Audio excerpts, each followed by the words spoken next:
All right, we're going to be finding the volume of a surface of revolution again. So this time, our region is defined by these two quadratic equations. Okay, so before I go trying to figure out the graph, I want to know what the points of intersection are. So I set them equal to each other. I end up with 2x squared minus 4x equals 0, so I can factor out, that's squared, I can factor out a 2x and get roots of x equals 0 and 2. All right, so now I'm going to try to graph this thing. Okay. Y equals x squared is a parabola with vertex at the origin that opens up. Y equals 4x minus x squared is a parabola that opens down with x-intercepts at 0 and 4. So this is my original region with my points of intersection at 0 and 2.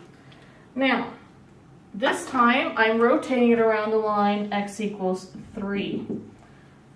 So when I attempt to rotate this, it's essentially going to copy that shape over there and produce what looks a little bit like a bundt cake, but with an interesting center.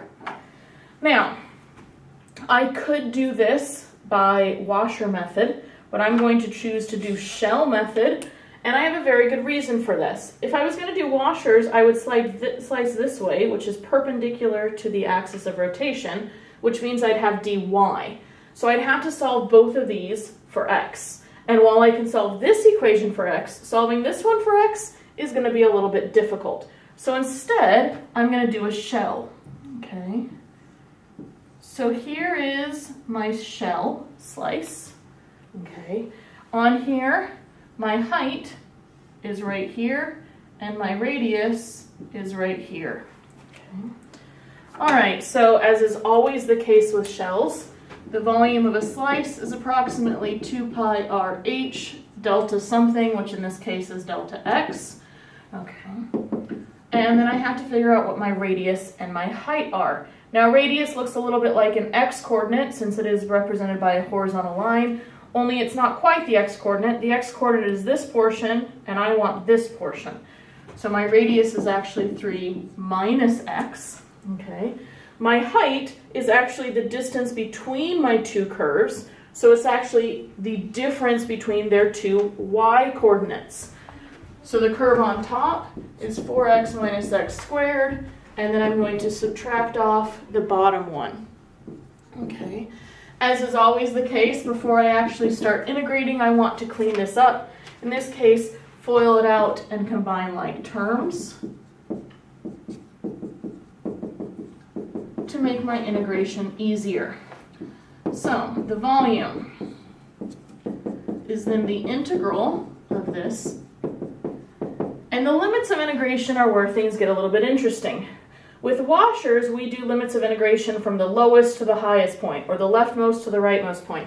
But with shells, we don't go that far, because even though the volume is all the way from here to here, when you do this side of the volume, you get this side for free, because what I'm actually doing is going from the inside out of the shape. So what you tend to do with volume of shells is you look at the original region, that's this black piece still underneath here, and you look at the furthest most points on it. So I'm going to be integrating from 0 until 2. Okay. All right, so I need an antiderivative. This is x cubed minus 10/3 x, 1/2 x to the 4th minus 10/3 x cubed plus 6x squared from 0 to 2. Plugging in 0 gives me nothing, so I'm really just plugging in the 2 for a result of 32 pi thirds for the volume by shells.